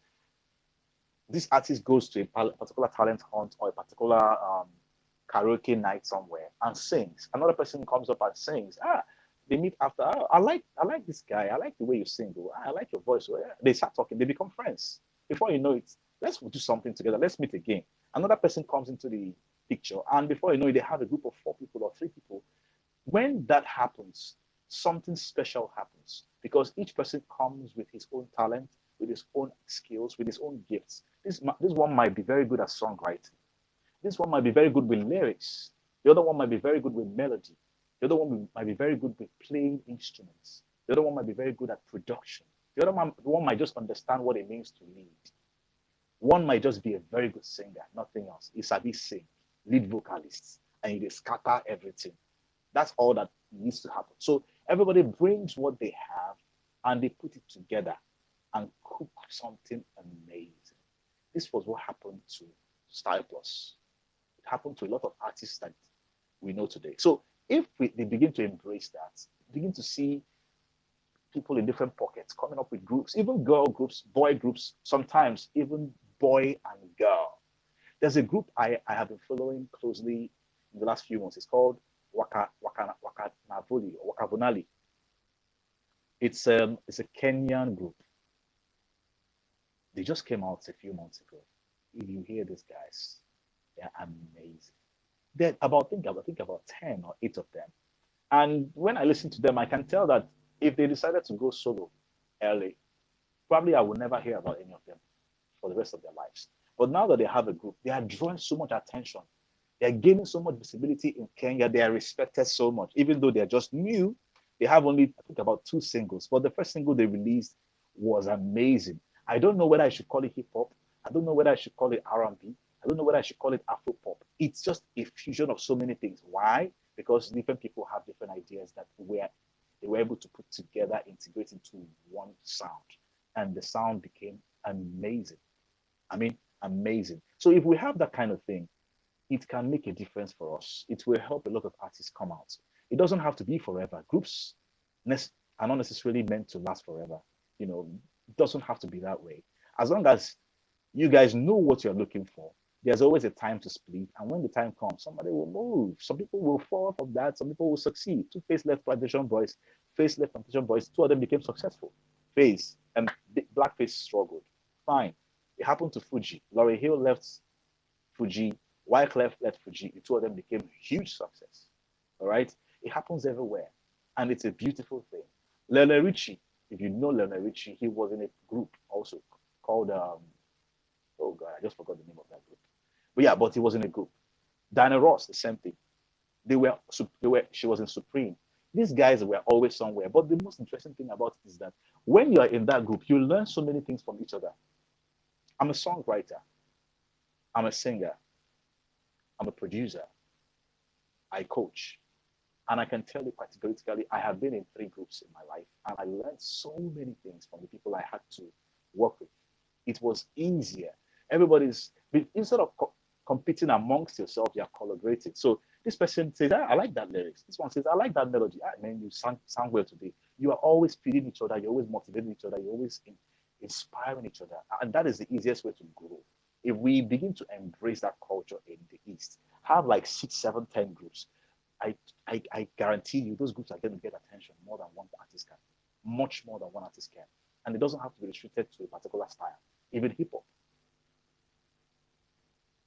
So I believe that is one of the things we need to seriously look at. All right. Thank you, Chuka. In fact, what you just said now, I remember when I was in a conversation with someone and I spoke about this. I made mention of how previous group, for example, Destiny Kids, I think, a lot of us still remember how popular they were, and we remember Sir Warrior, right? Is it Sir Warrior? Oriental Brothers? Yes. We remember how great, and of course there is also this group that I discovered. No, I'm talking about Southeast now. The Funkies. Chuka, yeah. I showed you the Funkies. Many of us here don't know about the Funkies. I would like all of us to go and check them out. They were a group, I think four bandmen. And if you look at the history of band group, and from America to Africa to UK, now it is gaining so much attention, especially Coming back. in Asia. Yeah, it's It's coming coming back. back. It's gaining a lot of attention in Asia. There are there are over 20 band group. In fact, their major music artists is band group, from BTS to EXO to Blackpink. All of them are all band group, and it's really really interesting because they usually amass a lot of fan base, just like the way One Direction was. Even when Zayn left, Zayn Malik left, they also he left with a huge followers. When they later finally disbanded, they all have very massive followers. So it is something that we have not really tested here. We don't we The highest we can ever have, we ever had, since 2000, was, I think, duo bracket. That was just that. Yeah. I don't think we've had anything close to that. So what you are saying, just like, look at bracket, for example. Two of them, if you single them out, I'm sure they couldn't have achieved that level of success if they were Not solo not even halfway. at that time. They won't even come halfway. But their synergy brought them that far, and Amazing. we were comparing them. That comparison was also part of the content. With What P part Square. of things people talk about. So in Kenya, I think currently Kenya is embracing that culture right now. Kenya is embracing group culture. Even in Salty South Soul. Africa, we have Iko Rifte here. Iko Rifte, kindly make your submission. We just have a few minutes to round up, even though we started late, but we are going to end on time. Make your submission quick. And DJ Guns, I was waiting for Chuka to end so that you come on board, but unfortunately, it seems like network yanked you off. Please kindly come up again. So Iko, Ike, go Okay. on. Good evening, everybody. This is a very, very interesting conversation, and I love what I've been hearing so far. First of all, I would say that from last week, Chuka has been busting my bubbles. I will give it to him. He knows the onions, and I think probably he has given a shot at trying to fix this problem alone and got fed up. That is why he's where he is, and that is why he's so passionate about these conversations we're holding now. I can tell. But one thing is certain: what Chris Penn said earlier can never be understated. I mean, OAPs are playing the gatekeepers right now. They are not honest with artists. Uche said he doesn't tell people that their song is bad. I do. I'll tell you, it does two things to you. It's either it motivates you or it kills your spirit. So whichever it does to you is the one you permit it to. So I'll tell you your song is very, very bad, even though I'm not an OAP. But then I know I'm very, very passionate about Igbo artists and good music in general. I mean, we really need to put our own on the map. And I think the model Chris Penn suggested would work when we jointly push a particular artist to stardom. I mean, we did it for Chike, even though Yeah. we did it for Chike, and whether he admits or not, we did it for him. Chike is who he is in Nigerian music industry because the people on social media gave time to his sound. I mean, Chike, if we are being sincere, he's not a better singer than Johnny Drill. Johnny Drill spent years to break out. Uche, you knew him in 2013. Johnny Drill has been doing music since 2009. Like, that guy has suffered. Johnny Drill contested for Ifeanyi Oba's anthem, making Ifeanyi Oba's club anthem. And his sound wasn't picked by Ifeanyi Oba He, FC. he, he was also on Project Fem, MTN Project Yes, Fem. I he remember has him been too. on so many platforms. And right now, I'm loving what the guy is becoming. I'm very, very happy for him. And so I think I'm a very, very result oriented person. I don't believe in holding conversations without taking actions. I think this is doable. We have OAPs in our foods. We have, that is to say, we have the platforms. We can synergize, bring out time, pick one or two artists, make them our project for 6 months. Their songs banging, chatting them, making sure we plug them into charts, making sure we ship them into campuses, making sure we ship them into major events, getting their song played on major events. That way they will be shazammed, and before you All know right. it, we're having a pool of blown artists who are good. Because talking about being good, we have a lot of them who are good, even though most of them are not thoroughly coached. But if the willingness to learn is there, which Chuka talked about, they should imbibe. Which I also agree that they should imbibe in them the teachability. If they can imbibe that, to top it with what they already have, the sky will be their starting point. That is the fact. So I think we should get to work, and these conversations All should right. be had. So, on a weekly basis, like we've started doing. So I would yield my mic for now. Good evening. All right, thank you, Ikora. Thank you so much. I would like DJ Guns to come up here to tell us the experience, because we are just talking about in their favor. We also have what they do, their other side of attitude. DJ Of Guns, if course, you they can can be please silly. kindly, yes, yes, DJ Guns, if you can come on stage, please kindly do that. I'm waiting for you. Then before that, then we have Mazi Kechukwu. Mazi Kechukwu, you work on radio, so tell us what it exactly feels like working with an artist.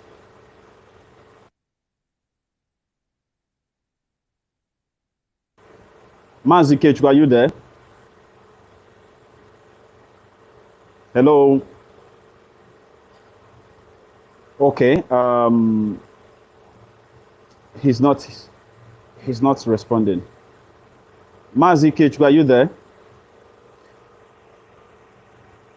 I think we have to round up. All right, we have to round up because we are already we've spent almost 2 hours, close to 2 hours right now. So we have spoken about. If you're just joining us, okay. Amaegwu, I'm sorry for that. If you are just joining us, please, you are on Amaegwu space, hosted by myself. The topic we are discussing, we are running a project, talking about the creative industry. We are looking at the possibilities, the ways we can make it better, how we can make creative industry in the Southeast better in order to help a lot of our people, because there are our people who are in this sector, but because of the sector is not structured well enough, some of them are suffering. And we owe it as a responsibility to put it together, because if we put it together, we make it functional, everybody will be happy. Both the creators, both the artists, both everybody will chop. But when it is not coordinated, it is in tatters, then nobody is eating from anywhere. So we have to first build it, make it viable. Then, of course, we expect something from it. I would want to have artists, even if it is indie, whatever you may call it, from this part of the country, topping charts. We can do it. We can do it. I gave example the last time that if Master KG can come from Limpopo, that is the least developed part of South Africa, and took over the center stage. He released a song that became the biggest song from Africa. And he did that from Limpopo. So if we could do that, we can actually do that from here. So it's about how do we finesse our skill, how we put our house together, how we are able to do things that we need to do. All right. So again, I want to welcome all of us to this. If you have not followed Amaegwu, please kindly do that. And we have been joined by Chuka. Chuka he was here the last time. He's a solution strategist. He's a musicpreneur, talent developer, and of course, he's a founder of Golibe TV. All right. So if you are here, kindly follow these handles for more information. We'll be doing this week on every Friday, or bring up topic and discuss it and find the solution on how to move forward. Mazi Kechukwu, if you are here, Mazi Kechukwu, are you here? Okay, let me now assume that you're not here. Then DJ Guns, you have failed to come on board. And we have Amaegwu. Amaegwu, do you want to make any contribution since you are flashing your mic? Okay, yes. Once again, good evening, everybody. Chuka has done his thing again. The conversation has been mind blowing and all. Okay, I think I see DJ Guns requesting now. So Uche, you can accept him. So, what I would want to chip in is that the conversations we've been having on Amaegwu, like our music and us, is a Zoom recorded conversation. You can check it out on YouTube. We've been making it available not only on YouTube but as podcast on all the music platforms or all the platforms that accept podcasts. So iTunes, Amazon Music, name them. And that of last week, Uche and I actually discussed on how to record these conversations we are having. We could not come up without a way to do that before we had the conversation with Chuka of last week, and Chuka now came and blew everybody's mind, and we left that conversation wishing we had figured it out. So I spent the whole week trying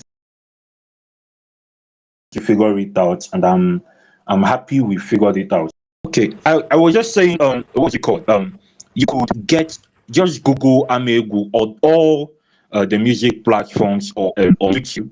You can get the conversations. These conversations we are having are so valuable that we would not just want it to be a one-time stuff. Why we plan towards having and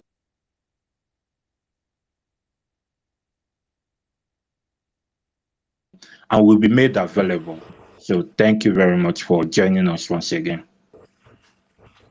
All right, thank you. Even though we lost some of the things you said, but let me just say that please go and check Amaegwu in all the music platforms, on Spotify, they're on YouTube, they're on Instagram, they're on Facebook, and check them out on Twitter as well, so that you're able to get all the things they have been doing. They are trying as much as possible to promote creative industry in the Southeast, by bringing people who are in the sector, asking them the critical questions, trying to understand why we are not getting it right. We need to get it right, and we must get it right. So let's go back to Chuka. Chuka, on a final note on this eve, before we call it a day, and of course we converge on next Friday. We will talk about bring out other topic, within this scope. Chuka, what is the final point you are going to make on this topic? We looked at the role of media, how we can work with the media, how we can work as a unit, work together. A lot of people, like Chris Penn, who brought the idea of working together, synergizing and promoting artists, and again, how they can, finesse their skills, artists, you talked about having band group, the idea, having collaborating with people, having to collaborate with people, because you may have beautiful voice, but you may not be a good songwriter. But when you collaborate or work with one or two persons, then you're able to come up with something beautiful. So these are the things you suggested. Now, how do we get all these things done? What are the practical approach are we Okay. going to be looking at? I like the fact that a few people here have mentioned the need for us to engage other people who play very significant roles in the industry, the informal industry, like you forced me to use. One is that we need different kinds of events. We need summits where eggheads and gatekeepers sit down and talk. DJs, OEPs, radio station owners, record label owners, music producers, managers, brand journalists, bloggers, especially sit down and talk. We also need workshops where the creative people in the music industry come together and more experienced music people, veterans, music business managers come to share what they know so that everybody comes to gets to learn from the people gathered, from the gathering, from all the knowledge that will be relayed. The third one is the most important. Being able to sit down and have strategic sessions beyond what we're doing right now. Have maybe WhatsApp groups or something like that where um, projects can be picked up. This is the area we want to address now. Sit down and do brainstorm on how to go about it and devise a project and have people take up roles, pick up roles that they're going to play in the project and be held accountable for the roles they're going to play. And from there, form something that can actually create actionable plan and execute. But beyond that, I think it will be very very effective if some of us or most of us here decide to invite people who also should hear what's going on or should contribute to what is going on to come on board on this space. Um, Presenters can invite more presenters. DJs can invite more DJs. Producers can invite more producers. Artists can invite more artists. The more we are here, the more we can achieve. And when we have people who play significant roles, it becomes easier to discuss more and not just discuss, but be able to decide what next step to take and have a clear plan. It might come to a point where this will um,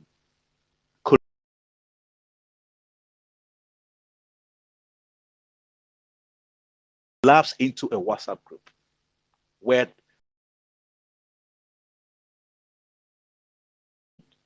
something that is supposed to produce actionable plans and execution.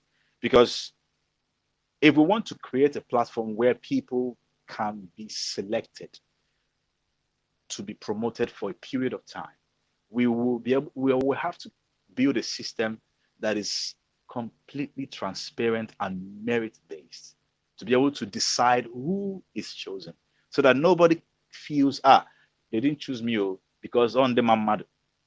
These guys probably have connection. That's why they were choosing. So we don't end up being like the usual things we see. So we have to be able to come up with a system that decides who is chosen and then how to promote that person.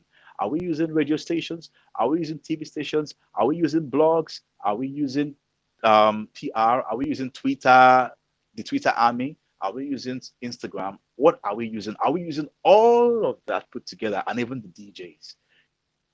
That's all that will be decided when people sit down, when people who play those roles sit down and talk. But right now, we are more like sharing, you know, breaking it down, looking at all the issues and what can be done. But the only way to convert it to action is that we will have to bring more people on who will play those roles. Because there are certain roles that I can't play, and there are certain roles that Uche can't play, and there are certain roles that DJ Guns can't play. But there are roles he can play. So if we have people who play different roles and we all agree on what to do, everybody take up what they're going to do, could have small units of people playing different roles and then take it from there. And I tell you this, every movement you see in the world starts unusual. It starts in the unusual way, it starts casually. You don't see the full picture when you start it, but when you get into something, as you go, you meet challenges, you also see opportunities, you also see solutions, you see very nice ideas that you didn't see when you started. And then people will come to contribute who were not there from the start. Sometimes you might even see politicians coming. How can I help? Can I bring money? Then we can tell him what we need. For instance, I like what the former governor of Enugu State was doing, Roadblock. I think Roadblock was a beautiful initiative. You know, if we have coalitions like this, it will be easier to sustain those kind of projects. I don't know how much we have open mic events in the Southeast. That's another way to create awareness for artists. One of the things it does is that it exposes artists to stage acts, which is very paramount today in music. Because we have been making electronic music for a long time, relying on miming while the DJ is playing the music. But we have come to the point where we need to be able to deliver the song in a more natural way that people can feel it. You know, even if you have a DJ on the stage, the DJs now have advanced to a different level where they can actually collaborate with a band. So they're bringing in some sounds, the band is playing some sounds, and the artist works with all of that put together. Sometimes it's just a guitarist and a DJ.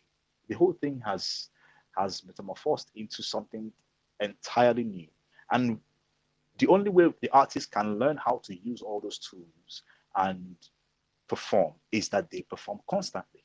I always tell artists that I train or artists that I advise, find a place where you sing on a regular. And it will be easier if we create those environments. There's something called Industry Night in Lagos. I heard one is starting in Enugu or started already. I don't know whether it's about the music industry, but there is a need for a music industry night in the Southeast. It doesn't have to be in one place. It could host in different places. Maybe at Oka, next one at Owerri, another one at Enugu, another one at Onitsha, a bar like that just keeps going round like a rotation, rotational arrangements. These are some of the things we can use to create the result we want. It will take some time, for sure, but it will create significant change over time. And the economy will grow. And when the economy grows, it trickles down to every player, the blogger, the DJ, the artist, the manager. Everybody gains from it because the bigger it is, the bigger you are. So let's build it Thank you together. so thank you so much. One of the things that I find very interesting, I find um, you know social space very interesting, especially entertainment. All right, I see it as a very powerful tool. If you want to control the minds of the people, it is through somehow creative industry, entertainment. It is very powerful, and that's why I want it because if you notice the mannerism of typical like there's this person that spoke earlier. He was talking about how he was in a barbing salon and he listened to an up and coming artist, and he was using this Mayoko's gege um slang catchphrase, and that is to tell you the level of the how the influential music can be, right? The mannerism or the manner or the catchphrases people in the southeast are using these days, where they get it from because of the influence of entertainment or music industry. It has so much influence. It has a very huge amount of what they call soft power in quotes, and soft power is very crucial in 21st century. It is very, very crucial, and that's why I'm very, very, very much interested in entertainment industry, especially in the southeast. We need to have our own, so that we were able to retain our mannerism, our catchphrases, our everything. All right, because if we don't create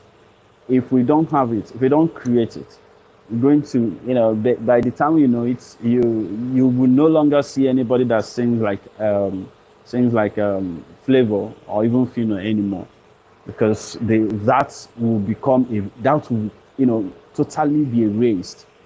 All these things have consequences. Some of us don't understand this, So we have a role. We have all of us have a responsibility. We have something that we can. We have somebody that just joined us. I don't know if you have anything to say because we are already closing for today. We will reconvene next Friday, but I will just give you 2 minutes to say what you have to say on dilute on daily trouble. Thank you very much. What do you have to say about this? Thank you very much, Uche. I'm very glad I hopped in on time and saw this. I'm so pleased. I just want to share, to shine the light in the direction of financing and funding. I would also like to be part of it here on Friday next week so that we can elaborate more on how to make some of these available finances work for us and some of the things that the financiers are always looking out for. I know it to be a win-win situation. So let me just take a few minutes to introduce us to something that happened in January last year in Rwanda.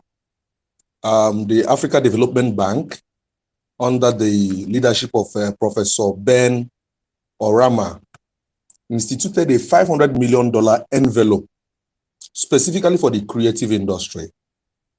What it simply means is that $500 million is available from the AFDB under a special purpose vehicle, and all they are looking for are who can show that this money means something to him and they understand how to make it work and are able to repay it using diverse strategies. A special purpose vehicle, like I said, was created for this, which means all partnering merchant banks and commercial banks in Nigeria have access to this funding, but you need to show them how you intend to get this money to work and how to put it back. In the recent past, it was very difficult for people that had ideas to get this money. The few who got it were the people who invested in last mile distribution. People like Kenneth Barrow of Genesis and so many other people. But what is interesting to note here is that with the advent of COVID, it has probably made offline distribution maybe a failed venture so far. Now, the two cases that come up are the case of Netflix and Rock TV by Jason Njoko. But what beats me is that the senior vice president for content of Netflix was at that launch in Rwanda. I did not see Jason anywhere there. Now, let us also bear in mind that Hollywood has run out of storylines. All the porn has been acted, all the willy willy has been done, all the zombie movies have been done, all the war films have been acted. The only ones maybe they need to start now is the ones from Afghanistan. So if you look at it really, where are the rest of the stories left? They are left here in Africa. And I believe that Southeast is a hub of storytelling. It is indigenous, it is instituted, it's part of our ways. Every single proverb can become a movie. But that said, the issue here is that as Hollywood realizes that they have run out of stories. Good evening, everyone. Thank you for having this particular meeting on this space tonight. Meanwhile, hello. Please. Hello. Meanwhile, I just joined this conversation right now. Please, Cutty Lights, kindly wait. Hold on, please. Someone was talking before you jumped in. Please allow him to finish. Please, on daily. Meanwhile, I just joined this conversation this please. night, and I'm so proud of the host. Can you just wait, please? The host and the conveners of this particular one. Please. Oh my God. I want to totally. Can you just wait? Can you wait? Hold on, please. I just have to remove you so that we can have a better conversation. On Daily Trouble, please, you just have less than 30 seconds. Okay. Remember, we still have to discuss this. Today, we are not talking about movie. Yes. I wish you would bring it on, next time we are going to be focusing on movie because we have other people who will also be contributing. But what you are pointing out, the financing you are pointing out is very, very important. Yeah. Just kindly make a submission, please. Okay, so it's important to notice that the Netflix vice president was present at the opening of that envelope, that $500 million envelope. Now, what does that tell us? That tells us that they are looking out for opportunities. So financing for me is key, no matter which genre of entertainment we are going into. We can use music to teach physics. If someone comes up with the idea and stretches and shows how music can be used to teach mathematics, it becomes educational content, and we'll definitely see people who think it's a novel idea that will or should be funded. Now, these are my lines of thoughts. I'm happy to be here, and I would like to be available for further discussions. Uche, thank you very much. You're doing a great job. Thank you so very much. May God bless you. All right, thank you, everyone. Thank you on Daily Trouble. On that note, I'll call it a day. But before I go, let me invite the chief host, the Amaegwu, to give a vote of thanks and end the space. Amaegwu, Hello, good evening, everybody. I'm audible, right? yeah, loud and clear. Okay. So I want to start by thanking Chuka. Chuka has been so resourceful since last week that we started these conversations, and it's amazing the ideas, the thought processes that come on these conversations. And like I said last week, what is happening on these conversations are exactly what we envisaged, what we discussed before we started them. Okay, already today we are talking about how do we push these artists forward? How do we collaborate and sponsor them and hype them and give them the support they need? And these are the things we need. Somebody on this space, I was discussing with him yesterday on how Amaegwu should host a physical event during this festive period. Host an event that gathers artists from the southeast, and here we are on the conversation discussing it as well, even without us mentioning it. So it goes a long way to show what is in the future, what we can actually achieve together, how we can actually promote and push the Southeast music forward. And on behalf of Amaegwu and everybody on our team, we are offering ourselves, we are offering the platform for whatsoever that is positive that can be done for the Southeast music, I'm not for hearing the Southeast anything. artists. Hello, can you hear me? Yeah, I can hear you. Go ahead. Okay, so we are open. We are offering ourselves for whatsoever that can be done for the Southeast music. So Southeast entertainment in general. Mr. Chuka, we've left you a message before. We'll be working. We'll be reaching out to you as well to see how these ideas we've come up with. Thank God, thank goodness these conversations are recorded. We'll be reaching out to you to see how these ideas we've come up with, we'll start implementing them. So that if possibly before next week, we know the one that is most needed that we've started doing. So that, and I can see somebody shared a post from you, Bliss, talking about his song. We've retweeted it. Already is happening. So let us keep on coming here. It will keep on hosting every Friday, and we hope to keep on having you people and having interesting conversation. Dalu Nurine. Dalo. Daalụ na onye ọbụla. Chuka, daalụ. Ikora, daalụ. On Daily Trouble, Chidoski, Uncle Senior, NA Books, Cocktail Lights. I'm so sorry that you couldn't come on. We will do this next week, Friday. Please, I would like to hear from you, Chinagora and the rest, everyone. Bikon, onye ọbụla may emere accept because ya when you we will do this next time, next week. From here, I want to say, have a very wonderful evening. Bye bye.